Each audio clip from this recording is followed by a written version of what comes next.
الجنب وابن السبيل وما ملكت أيمانكم إن الله لا يحب من كان مختالا فخورا صدق الله العلي العظيم وصدق رسوله النبي الكريم ونحن على ذلك لمن الشاهدين والشاكرين والحمد لله رب العالمين.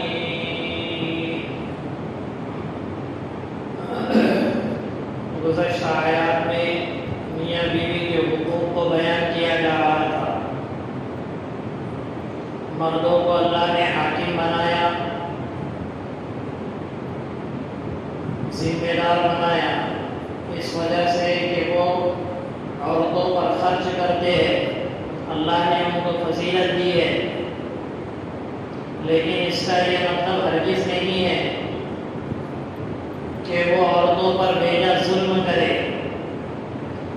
اتنا سب احسانات کرنے کے بعد بھی اگر مستورات یعنی بیوی نافرمانی پر اتر جائے تو سب سے پہلی چیز فعظوہن، ان کو نصیحت کرنے کا حکم ہے نرمی کے ساتھ. تیری ماں کا، تیری بہن کا، تیرا ایسا، یہ نہیں، نرمی کے ساتھ نصیحت کرے. اور اگر نصیحت سے نہ مانے واہجروہن فی المضاجع، گھر ہی میں بستر کو علیحدہ کرے. اور اگر اس سے بھی وہ نہ سدھرے، اس کی نافرمانی نہ جائے، تو پھر اس کو مارنا ہے، چہرہ چھوڑ کر اس طرح مارے کہ زخم نہ پڑے، نشانات نہ آئے. لیکن اللہ کے نبی صلی اللہ علیہ وسلم نے فرمایا جو میرے پسندیدہ لوگ ہیں وہ عورتوں کو مارا نہیں کرتے. جو میرے پسندیدہ لوگ ہیں وہ عورتوں کو لن یضرب خیارکم، تم میں کے اچھے لوگ کبھی عورتوں کو نہیں مارتے. اس سے سمجھ میں آیا کہ اگر ہم عورتوں کو مارے تو حضور کی نگاہ میں ہم عمدہ اور بہتر نہیں ہیں، لیکن مارنے کی اجازت ہے. ضرب غیر مبرح، ایسی مار نہ مارے جس سے نشانات نہ پڑے، نہ زخم لگے. اس کا مطلب یہ نہیں کہ وہ پیٹ میں بھوکے مارے، بھوکے بولتے نا اس کو، بولے نہیں نشانات بھی نہیں پڑتے اور زخم بھی نہیں ہوتا. اس کا مطلب یہ ہے کہ ہلکی مار. اور اگر پھر بھی نہ بن پڑے تو اب میاں بیوی کے راز کی باتیں گھر ہی میں رہے، لیکن پھر بھی زندگی اگر ادیرت بن جائے تو بیوی کے طرف سے ایک حکم اور شوہر کی طرف سے ایک حکم، یہ دونوں کے دونوں جا کر صلح صفائی کی بات کرے دونوں سے. اور قرآن میں اللہ نے کہا یریدا اصلاحا یوفق اللہ بینہما، اگر ان دونوں کی حسن نیت ہوگی تو اللہ ان دونوں میں اتفاق پیدا کر دے گا. اور یہ بھی اگر چاہے توڑنا، جو دو جانے والے خاندان قبیلے جو ہوتے ہیں نا ہمیشہ ہر جگہ، خاندان کے ادھر سے بھی کوئی بڑا آدمی نہیں ہوتا، ادھر سے بھی بڑا آدمی، جس کی برادری میں ایک آواز ہوتی ہے.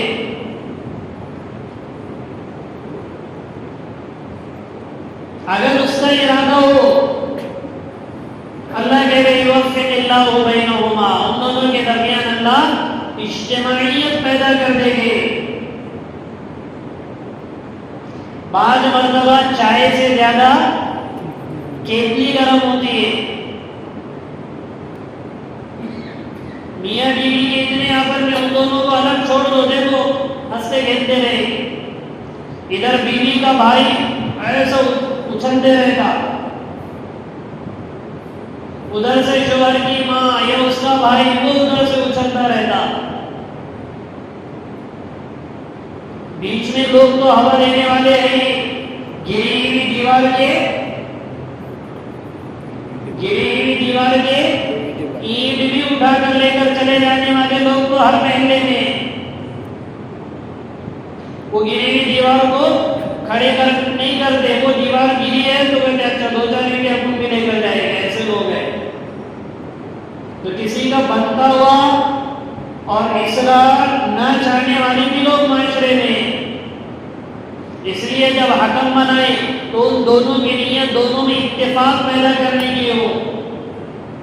اگر پھر بھی نہ ہو سکے تو الگ بات ہے، پھر شریعت نے طلاق کا راستہ اختیار کیا۔ اور حلال ابغض الحلال الی اللہ الطلاق، اللہ کی نگاہ میں حلال چیزوں میں سب سے مقبوض ترین اگر کوئی چیز ہے تو وہ طلاق ہے، تو وہ راستہ ہے۔ اب یہاں پہ میاں بیوی کے حقوق کو بیان کرنے کے بعد اب اللہ اپنے حقوق اور دوسرے حقوق کو بیان کر رہے ہیں، تو دوسرے حقوق کو بیان کرنے سے پہلے اللہ اپنا حق بیان کر رہے ہیں کہ مجھے کیا حق دینا پڑے گا تمہیں۔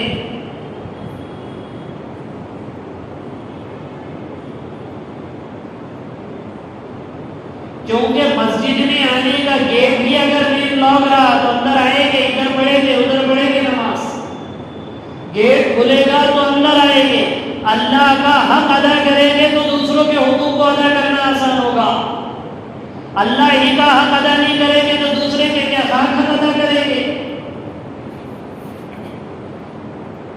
اس لیے دوسروں کے حقوق کی ادائیگی سے پہلے اللہ نے فرمایا وَاعْبُدُوا اللَّهَ وَلَا تُشْرِكُوا بِهِ شَيْئًا، تم اللہ ہی کی عبادت کرو اور اس کے ساتھ کسی کو شریک نہ بناؤ۔ عبادت کہتے ہیں اللہ ہی کو مانے، اللہ ہی کی مانے۔ عبادت کس کو کہتے ہیں؟ اللہ ہی کو مانے، یعنی اللہ کے علاوہ کسی غیر کو نہ مانے، اور اللہ ہی کی مانے، جس کو اللہ کے نبی صلی اللہ علیہ وسلم نے فرمایا لا طاعۃ لمخلوق فی معصیۃ الخالق، مخلوق کی اطاعت جائز نہیں ہے خالق کی نافرمانی میں۔ تو اللہ کی عبادت کرو، وَلَا تُشْرِكُوا بِهِ شَيْئًا، اور اس کے ساتھ کسی کو شریک نہ بناؤ، نہ ذات میں، نہ صفات میں، نہ اعتقاد میں۔ پیور اپنا ایمان رکھو اللہ کی ذات اور توحید کے اعتبار سے۔ اور توحید کس کو کہتے ہیں؟ اللہ کی ذات کا اقرار کرنا، اللہ کے غیر کا انکار کرنا۔ توحید کس کو کہتے ہیں؟ اللہ کی ذات کا تنہا ہونے کا اقرار کرنا اور اللہ کے غیر سے نہ ہونے کا انکار کر دینا کہ کسی سے نہیں ہوتا ہے، تنہا اللہ سے ہوتا ہے۔ اقرار تو لوگ کرتے ہیں لیکن انکار نہیں کرتے، توحید پوری نہیں ہوتی۔ دونوں چیزیں توحید میں، اقرار بھی ہے اور انکار بھی۔ اقرار اللہ کا ہے اور انکار غیر اللہ کا۔ لا الہ الا اللہ، نہیں ہے کوئی معبود برحق سوائے اللہ کے۔ اللہ کا اقرار ہو اور اللہ سے ہٹ کر ہر غیر کا انکار ہو۔ نفع کا مالک اللہ، نقصان کا مالک اللہ، شفا اور بیماریوں کے خزانے اللہ کے پاس، پیدائش اور موت کا نظام اللہ کے پاس، زندگی اور ممات کا نظام اللہ کے پاس، لڑکے لڑکیاں اولاد دینا نہ دینا، جوان بوڑھا بنا دینا، مرد بنانا عورت بنانا، چوپائے بنا دینا، دو رہنے والے بنا دینا، دو پاؤں کے بن، یہ سارا نظام اللہ ہی کے قبضے قدرت میں ہے۔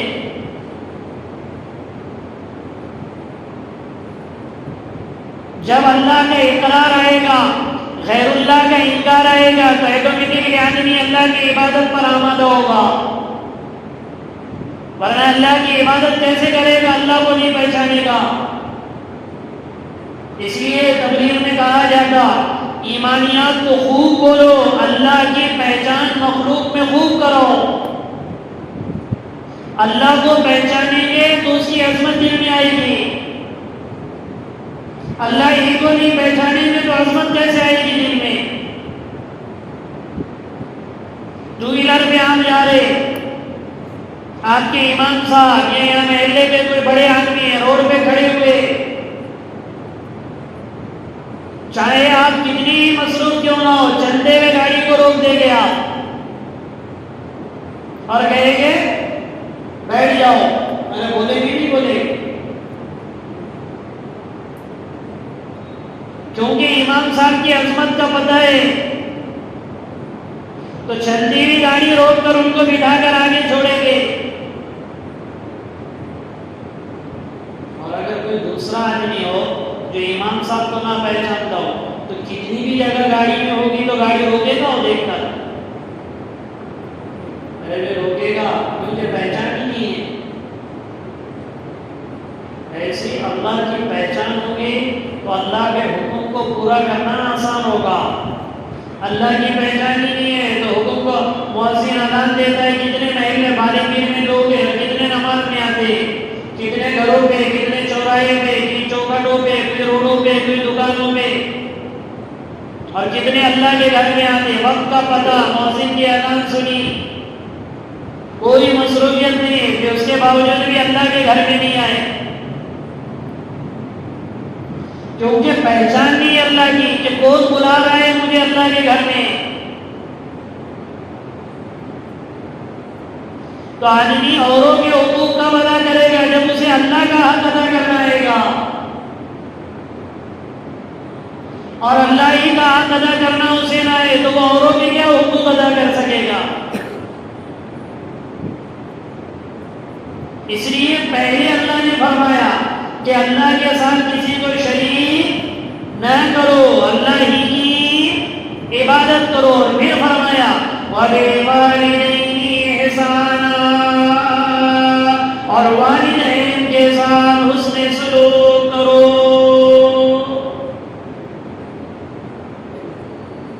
اکثر جگہ اللہ نے ماں باپ کو اپنے توحید کے بارے میں ذکر کیا، کیوں؟ کیونکہ ماں باپ ہمارے خالق مجازی ہے، خالق حقیقی کون ہے؟ اللہ ہے۔ خالق مجازی کیا مطلب؟ خالق مجازی کہ اگر ماں باپ نہ ہوتے تو ہم دنیا میں کیسے آتے؟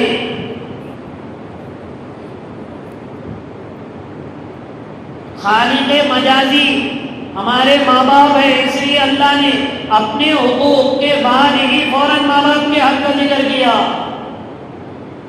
کہ میرے بعد اگر سب سے بڑے حق اگر کسی کے ہیں تو ماں باپ کے۔ اس لیے صحابی نے آ کر عرض کیا وَحَقُّ الْوَالِدَيْنِ یا رسول اللہ، اے اللہ کے رسول والدین کے حق پر کیا حق ہے؟ اللہ کے نبی نے فرمایا کلاہما الجنت و کلاہما النار، وہ یا تو دونوں کے دونوں تیرے لیے جنت ہے یا تیرے لیے جہنم کا سبب ہے۔ اطاعت کریں گے تو جنت ہے، نافرمانی کریں گے تو جہنم ہے۔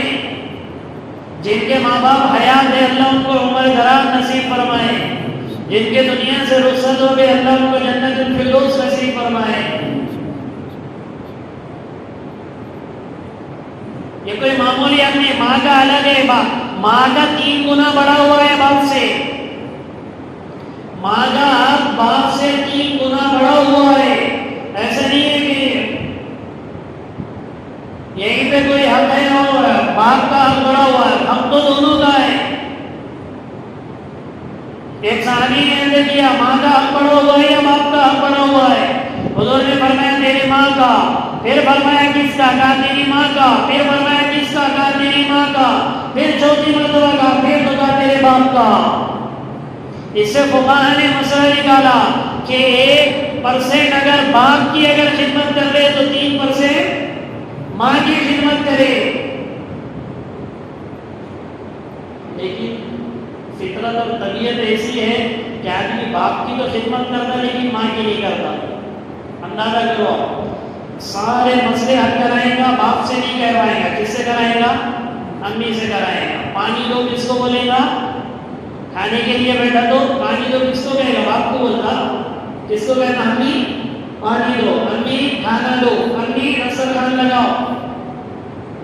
حالانکہ ماں کی خدمت کرے تو ماں کا احسان ہے کہ وہ خدمت کرتی ہے.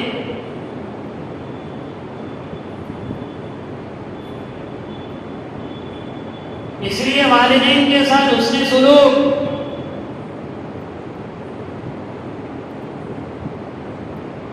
ایک نوجوان اللہ کے نبی صلی اللہ علیہ وسلم کی خدمت میں آئے اور آ کر آپ نے کیا یا رسول اللہ میرے باپ ایسے میرے باپ ایسے میرے باپ ایسے میرے باپ ایسے. اللہ کے نبی صلی اللہ علیہ وسلم نے کہا بلاؤ تمہارے ان کے ابا کو. وہ بلایا گیا انہیں تو چلتے چلتے ان کے دل میں اور ذہن میں خیالات آئے اشعار کی شکل میں. کس کی شکل میں؟ آیا وہ تو عرب تھے.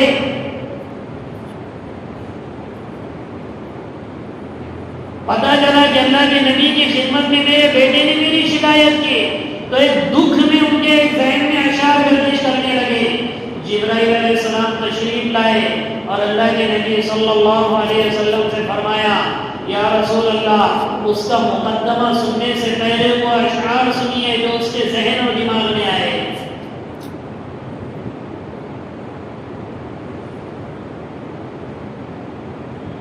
مفتی شفیع صاحب رحمۃ اللہ علیہ نے پورے اشعار نقل کیے جس کا ترجمہ یہ ہے کہ چندے چندے ان کے ذہن میں نہیں آئے. وہ آئے اور آ کر السلام علیکم یا رسول اللہ کہا تو اللہ کے نبی نے جواب دے کر فرمایا وہ اشعار کیا ہے جو تیرے ذہن اور دماغ میں میرے پاس آنے سے پہلے آ گئے. وہ صحابی نے اشعار پڑھنا شروع کیا. ان اشعار کا خلاصہ یہ ہے کہ یہ جب کچھ نہیں تھا اللہ نے ہمارے ذریعے سے اس کو وجود میں لایا. اس کا ہاتھ حرکت نہیں کر سکتا ہم نے ہلا کے بتایا. یہ دودھ پینے کا قابل نہیں تھا اسے دودھ پلایا. اس کو نیند نہیں آتی تھی تو ٹھپٹ ٹھپٹ کر سلایا. یہ کبھی رات میں رویا تو میں اس وقت تک نہیں سویا جب تک کہ وہ نہ سویا. اس کو بخار بھی آیا تو میرا دل دھڑکنے لگ گیا کہ اللہ اس سے کیا ہوگا. اگر یہ پیشاب میرے بدن پر کر لیا تو مسکرا کر میں نے اسے صاف کیا. جب یہ چلنے کے قابل ہوا تو بار بار گر رہا تھا تو میں نے انگوٹھا پکڑ کر اس کو چلنا سکھایا. اسے کھانے کی تمیز نہیں تھی تو لقمہ بنا بنا کر میں نے اس کے منہ میں ڈالا. یہ کبھی گر جاتا تو اس کو چوٹ لگنے سے پہلے مجھے میرے دل کو چوٹ لگ جاتی. یہ کبھی بیمار ہو جاتا تو اس سے زیادہ میں پریشان ہو جاتا. پھر یہ پیر پر چلنے کے قابل ہوا. کھانے کی طاقت اس کے ہاتھ میں آئی. آنکھوں سے دیکھنے کی طاقت اس میں آئی. اور جب اللہ نے مجھے ہمت اور طاقت دی تو میرا سب کچھ کرا کرایا بھلا دیا اور اللہ کے نبی کی خدمت میں شکایت کی. حتیٰ تبل لحیتہ. جب اللہ کے نبی نے اشعار سنے نا حضور اکرم صلی اللہ علیہ وسلم کی داڑھی روتے روتے تر ہو گئی. تو عرب تھے نا اپنا مضمون اشعار میں کہا انہوں نے. پھر وہ جو نوجوان آیا تھا ایسے ادھر اللہ کے نبی صلی اللہ علیہ وسلم نے دونوں ہاتھ سے ایسے گلا پکڑا اس نوجوان کا اور ایسے زور سے دھکا مارا اور اللہ کے نبی نے فرمایا انتا ومالک لابیک تو اور تیرا پورا مال تیرے باپ کا ہے دفع ہو جائے یہاں سے. اور وہ صحابی کو بھی کہا تم بھی چلے جاؤ.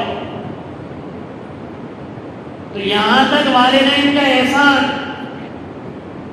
یا تو جنت خدمت کرے گے. اس لیے اللہ نے فرمایا وَقَضَىٰ رَبُّكَ أَلَّا تَعْبُدُوا إِلَّا إِيَّاهُ وَبِالْوَالِدَيْنِ إِحْسَانًا إِمَّا يَبْلُغَنَّ عِندَكَ الْكِبَرَ أَحَدُهُمَا أَوْ كِلَاهُمَا. اگر تمہارے والدین میں سے کوئی ایک یا بڑھاپے کو پہنچ جائے یا دونوں بڑھاپے کو پہنچ جائے یا چاہے بڑھاپے کو نہ پہنچے فَلَا تَقُل لَّهُمَا أُفٍّ تو تم ان دونوں کو اف بھی نہ کہنا. حضرت علی رضی اللہ عنہ فرماتے لو علم اللہ شیئا ادنا من اف، اگر اف سے کمتر بھی اگر کوئی لفظ ہوتا تو اللہ قرآن میں اس کو ذکر کرتا. کوئی حکم دینے کے بعد اس کو کہتے ہو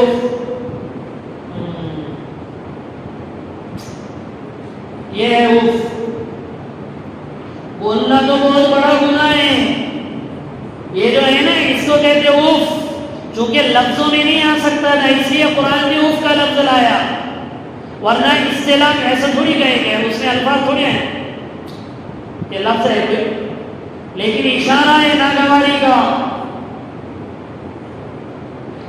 تو یہ اف کہنا بھی ہے ناجائز ہے ماں باپ کو.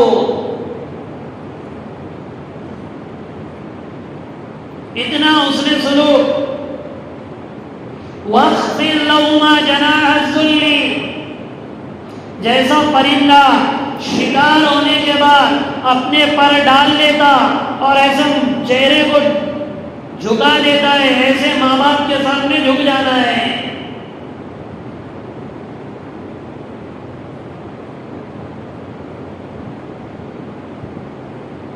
کیونکہ جیسی کرنی ویسی کرنی، نہ مانے تو کر کے دے. کئی ایسے واقعات ہیں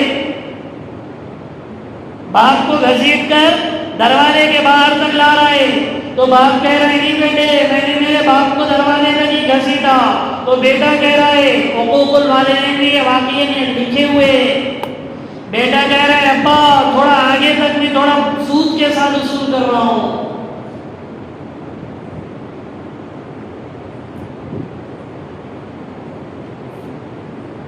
ایک روایت میں یہاں تک ہے کہ قافلہ گیا، ایک قبرستان کے قریب گیا تو گدھے کی آواز آ رہی ہے، ڈھیچو ڈھیچو. حقوق الوالدین میں واقعات نقل ہے، ڈھیچو ڈھیچو کی آواز آئی تو قافلے کے امیر نے کہا کہ یہ ڈھیچو ڈھیچو کی آواز قبرستان سے کیسے آ رہی؟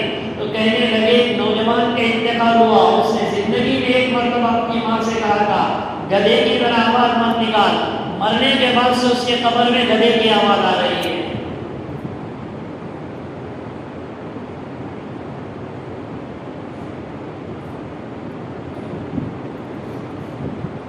محمد ابن منکدر رحمت اللہ علیہ فرماتے کہ میرا بھائی عمرو ابن منکدر ایک رات پوری نفل میں تھا، پوری رات تہجد میں گزاری، اور وہ رات میں نے میری والدہ کے پیر دبایا خدمت کی اور فرمانے ما احب ان لیلتی بلیلتی، مجھے کہنے لگے رب میرے رب کی قسم ہے اس کے سارے رات کی نوافل، زندگی بھر کی اس کی نوافل مجھے میری رات بھر ماں کی خدمت کرنے کی وجہ سے جو اللہ مجھے دے گا اس کو رات بھر کفن سے اٹھے ملے گا.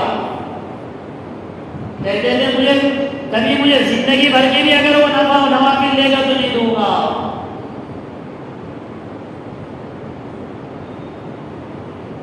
فضل ابن یحییٰ رحمۃ اللہ علیہ کا واقعہ مشہور ہے. مامون الرشید نے دونوں باپ بیٹوں کو قید میں ڈال دیا، فضل کو بھی اور ان کے ابا یحییٰ کو بھی. تو والد گرم پانی سے، یحییٰ رحمۃ اللہ علیہ گرم پانی سے وضو کرتے تھے. فجر کا وقت آیا، پانی تو ٹھنڈا تھا، جو چراغ جل رہا تھا اس چراغ کی آگ نے گرم پانی کر کے دیا. تو جیلر کو پتا چلا کہ یہ پانی گرم کر کے تو چراغ بھی اس نے بند کر دیا. تو ساری رات اپنے پیٹ یا سینے سے وہ لوٹے کو دبا کر رکھتے تھے تاکہ سردی کی رات میں میرے ابا کو پانی گرم ملے.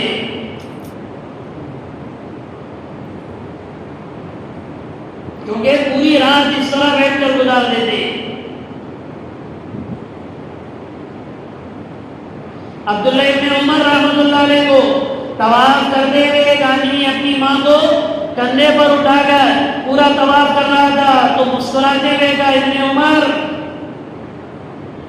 پورا حج کرایا پیدل سفر کر کے، کیا میں نے میرے ماں کا حق ادا کیا؟ عبداللہ ابن عمر رحمۃ اللہ رضی اللہ تعالیٰ نے فرمایا تیرے پیدائش سے پہلے جو درد سہنے ایک تکلیف ادنا ہوتی تھی تو نے اس کا کا بھی حق ادا نہیں کیا.